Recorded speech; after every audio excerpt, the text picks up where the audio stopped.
Alright, this next workout I'm about to do is called clam slide. I'm just using this sled to simulate just me could be pulling a person out, or just me advancing hose into a house.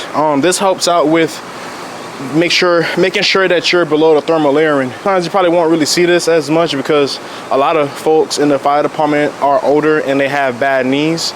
So usually you see them do like a duck walk into it, but just for working out purposes, I want to go ahead and just do clam slide because I feel like it's a good movement, and yeah, something that may intrigue your mind to want to do. Hopefully.